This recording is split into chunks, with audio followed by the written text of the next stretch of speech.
নমস্কার বন্ধুরা, Arka home tuition চ্যানেলে তোমাদের সবাইকে স্বাগত।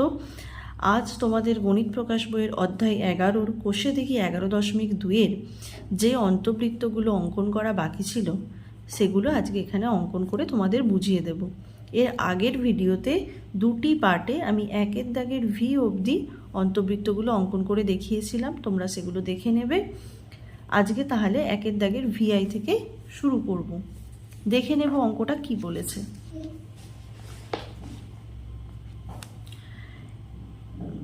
ভিআইটা বলা হয়েছে একটি সমদ্বিবাহু ত্রিভুজ যার ভূমির দৈর্ঘ্য 7.8 সেমি এবং সমান বাহু দুটির প্রত্যেকটির দৈর্ঘ্য 6.5 সেমি।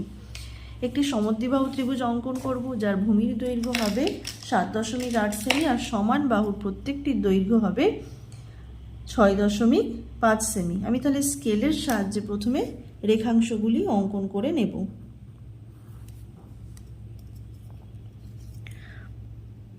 7.8 সেমি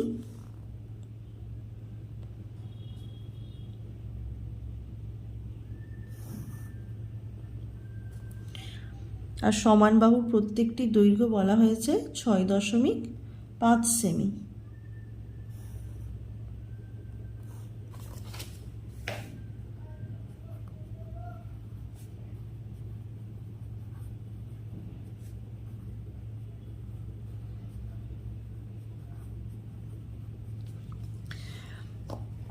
এবারে একটি নিচে স্কেলের সাহায্যে যে কোনো মাপের সরলরেখা টেনে নিচ্ছি। যেহেতু ভূমির দৈর্ঘ্য বলা আছে 7.8 সেমি, প্রথমে পেন্সিল কম্পাসের সাহায্যে 7.8 সেমি রেখাংশটি মেপে নিলাম, নিয়ে এই সরলরেখা থেকে কেটে নিলাম।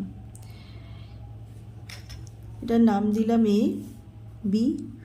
সমান বাহুর প্রত্যেকটির দৈর্ঘ্য 6.5 সেমি। 6.5 সেমি রেখাংশের পেন্সিল কম্পাসের সাহায্যে মেপে নিচ্ছি, নিয়ে বি বিন্দুতে বসিয়ে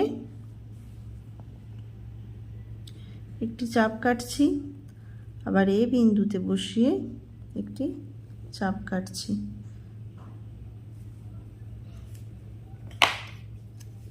চাপ দুটির ছেদ বিন্দুর সঙ্গে বি বিন্দু আর এ বিন্দু যোগ করে দেব।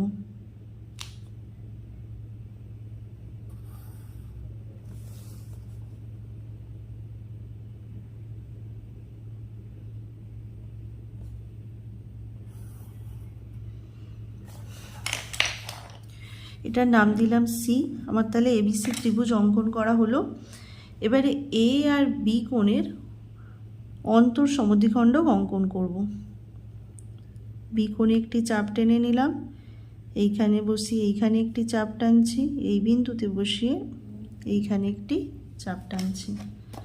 চাপ দুটির ছেদ বিন্দু এটা, এই বিন্দুটির সঙ্গে বি বিন্দুটি যোগ করে দেব।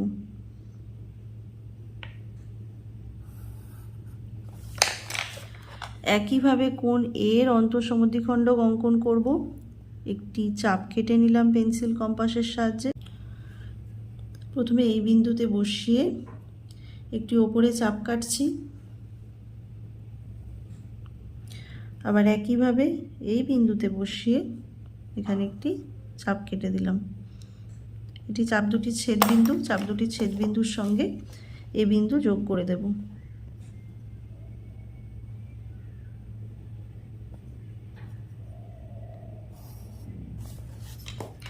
দেখতে পাচ্ছি এখানে কোণ দুটির অন্তঃসমদ্বিখণ্ডক দুটি এই বিন্দুতে ছেদ করেছে। এই বিন্দুর নাম দিলাম ও। ও বিন্দু থেকে এবারে কাঁটা বসিয়ে পেন্সিল কম্পাসের সাহায্যে এবি বাহুর ওপর লম্ব অঙ্কন করব। প্রথমে একটি বৃত্তচাপ এঁকে নিলাম এবি বাহুর ওপর। ও বিন্দুতে পেন্সিল কম্পাসের কাঁটা বসিয়ে এবারে এই বিন্দুতে বসিয়ে একটি বৃত্তচাপ টানছি, আবার এই বিন্দুতে বসিয়ে আরেকটি বৃত্তচাপ টেনে নিলাম। বৃত্তচাপ দুটির ছেদ বিন্দু এটা, এই বিন্দুর সঙ্গে ও বিন্দুটি যোগ করে দেব।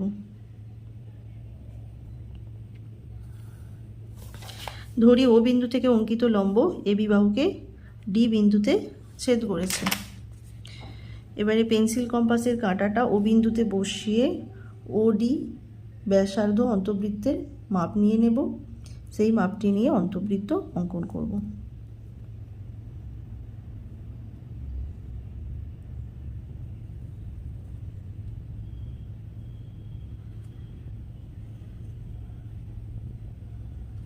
এখানে অন্তবৃত্তটি অঙ্কন করা হলো, পাশে লিখে নেব ও কেন্দ্রীয় বৃত্তটি হলো ত্রিভুজ ABC এর অন্তবৃত্ত, অন্তবৃত্তের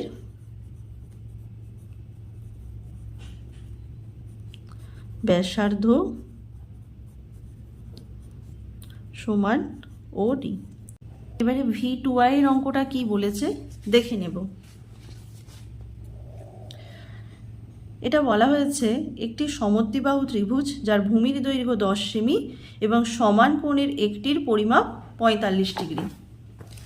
ত্রিভুজটি অঙ্কন করার জন্য প্রথমে স্কেলের সাহায্যে একটি 10 সেমি রেখাংশ টেনে নিচ্ছি।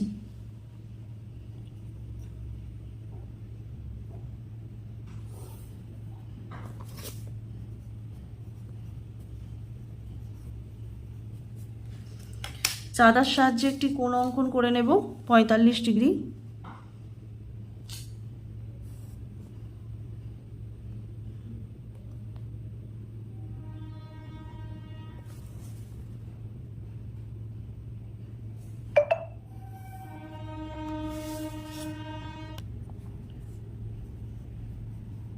এটি 45 ডিগ্রি। এবারে ত্রিভুজটি অঙ্কন করার জন্য প্রথমে আমি নিচে যে কোনো মাপের সরলরেখা টেনে নিলাম। পেন্সিল কম্পাসের সাহায্যে 10 সেমি রেখাংশটির মাপ নেব, নিয়ে এই সরলরেখা থেকে 10 সেমি রেখাংশ কেটে নিলাম। আমি এখানে নাম দিয়ে দিলাম PQ। এবারে যেহেতু বলা আছে সমান কোণের একটির পরিমাপ 45 ডিগ্রি, তাহলে আমি P এবং Q বিন্দুতে 45 ডিগ্রি কোণ অঙ্কন করব। কোণ অঙ্কন করার জন্যে আমি 45 ডিগ্রি কোণে একটি বৃত্তচাপ অঙ্কন করলাম। সেই একই মাপের বৃত্তচাপ Q বিন্দুতে দিলাম, আবার P বিন্দুতেও অঙ্কন করে নিলাম। এবার এখান থেকে 45 ডিগ্রি কোণের মাপটা নিয়ে নেব,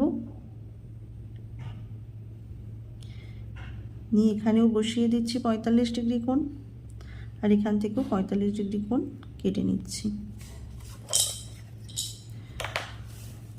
কিউ বিন্দুর সঙ্গে এই বিন্দুটি যোগ করে বাড়িয়ে দেব।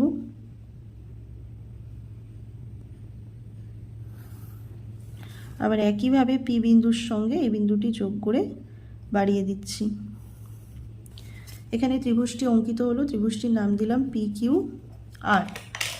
এবারে অন্তবৃত্ত অঙ্কন করার জন্য কোণ P এবং কোণ Q এর অন্তঃসমদ্বিখণ্ডক আঁকছি। এই বিন্দুতে বসিয়ে এখানে একটি চাপ কাটলাম, আবার এই বিন্দুতে বসিয়ে এখানে একটি চাপ কাটলাম। একইভাবে P কোণেরও এইখানে একটি চাপ কাটছি, আবার এই বিন্দুতে বসিয়ে ওই চাপের ওপরে একটি চাপ অঙ্কন করলাম।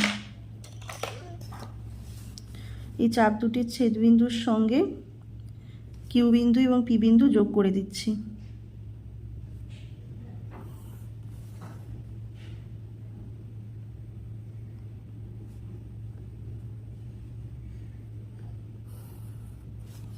ধরি অন্তঃসমদ্বিখণ্ডক দুটির ছেদবিন্দু ও বিন্দু থেকে পি কিউ বাহুর ওপর লম্ব অঙ্কন করব।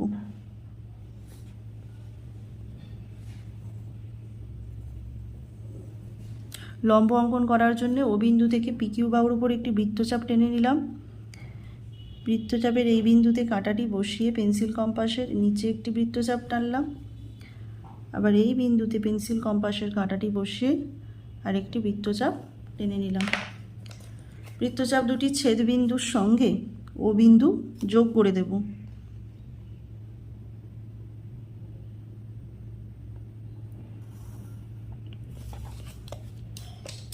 ধরি ও বিন্দু থেকে অঙ্কিত লম্ব পি কিউ বাহুকে এস বিন্দুতে ছেদ করেছে। এবারে ও বিন্দুতে পেন্সিল কম্পাসের কাঁটাটি বসিয়ে ও এস ব্যাসার্ধের মাপ নিয়ে অন্তবৃত্ত অঙ্কন করব।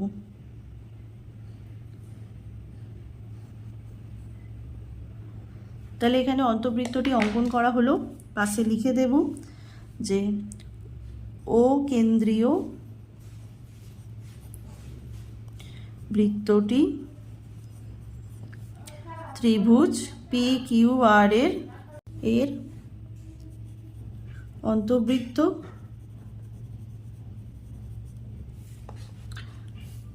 অন্তবৃত্তের ব্যাসার্ধ সমান OS। এর পরের অঙ্কনটিতে দেখে নেব কি বলা হয়েছে।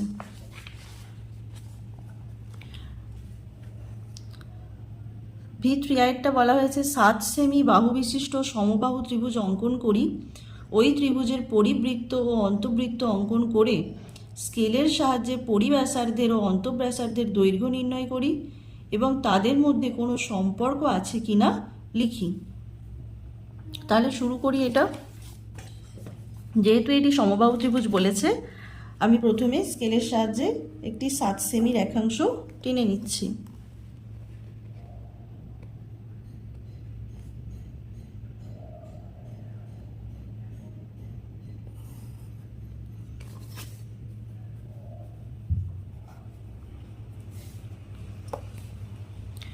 এবারে আমি নিচে একটি যে কোনো মাপের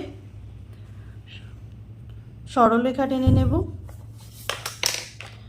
নিয়ে এখান থেকে 7 সেমি রেখাংশের সমান করে পেন্সিল কম্পাসের সাহায্যে মাপ নিয়ে 7 সেমি রেখাংশের সমান করে এখানে একটি চাপ কেটে নিচ্ছি। আবার একই মাপ নিয়ে এই বিন্দুতে বসিয়ে ওপরে একটি চাপ কাটছি, এই বিন্দুতে বসিয়ে এইখানে একটি চাপ কেটে নিলাম।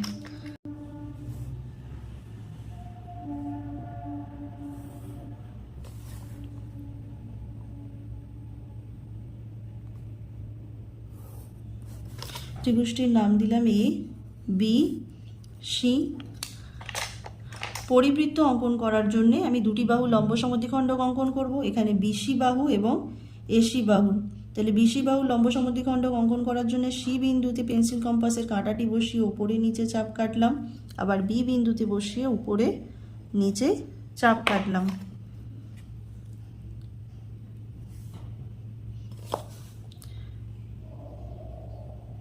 লম্ব সমদ্বিখণ্ডক দুটি জুড়ে দিলাম। একইভাবে AC বাহুর লম্ব সমদ্বিখণ্ডক অঙ্কন করার জন্যে C বিন্দুতে বসিয়ে এদিকে একটি চাপ কাটলাম, আর A বিন্দুতে বসিয়ে এই চাপের ওপরে এবং এই দিকে একটি চাপ কাটলাম। লম্ব সমদ্বিখণ্ডক দুটি ছেদবিন্দু জুড়ে দিলাম। দেখা যাচ্ছে এখানে লম্ব সমদ্বিখণ্ডক দুটি ছেদবিন্দু এই বিন্দুটির নাম দিলাম ও বিন্দুর সঙ্গে আমি C বিন্দু জুড়ে দিলাম। এবারে ও বিন্দুতে পেন্সিল কম্পাসের কাঁটাটি বসিয়ে ও Cর মাপ নিয়ে পরিবৃত্তটি অঙ্কন করব।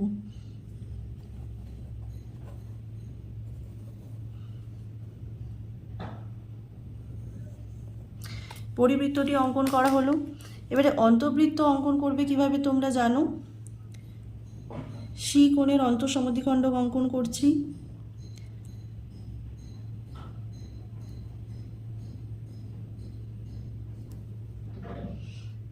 আবার একইভাবে B কোণেরও অন্তঃসমদ্বিখণ্ডক অঙ্কন করছি।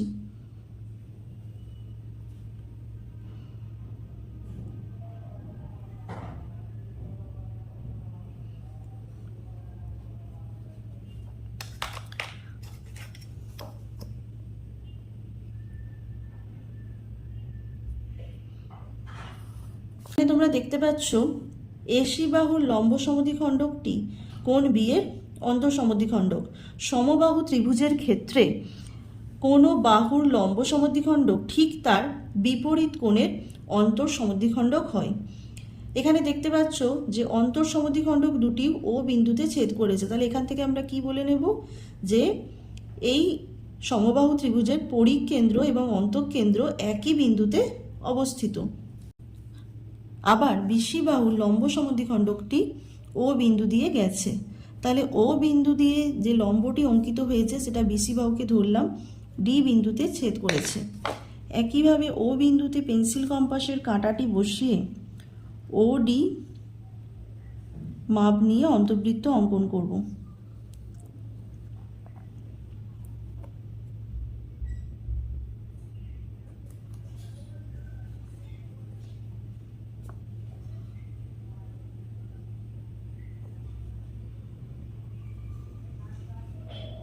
তাহলে এখানে কি পেলাম, লিখে নেব যে ত্রিভুজ এবিসি এর পরিবৃত্ত ও অন্তবৃত্ত অঙ্কন করলাম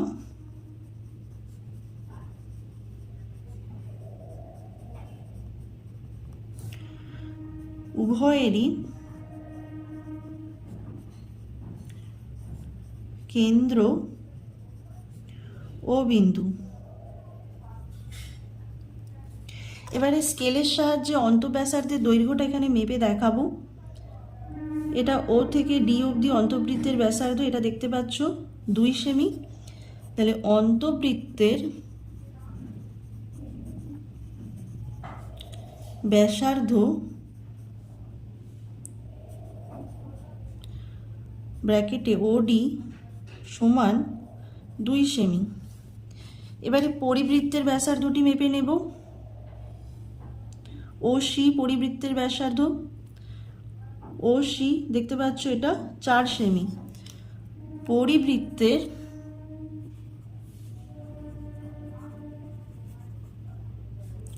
ব্যাসার্ধ ও সি সমান 4 সেমি। তাহলে এখানে এদের মধ্যে কি সম্পর্ক আছে, যে পরিবৃত্তের ব্যাসার্ধ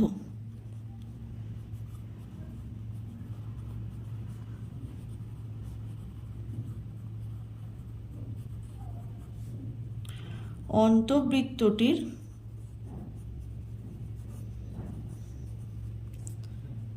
ব্যাসার্ধের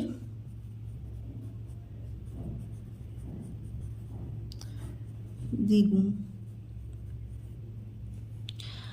তাহলে এই চ্যাপ্টারের সমস্ত অন্তবৃত্তগুলি অঙ্কন করে তোমাদের বুঝিয়ে দিলাম। আমাদের চ্যানেলটিকে যদি ভালো লেগে থাকে তাহলে সাবস্ক্রাইব করে আমাদের পাশে থাকবেন। ধন্যবাদ।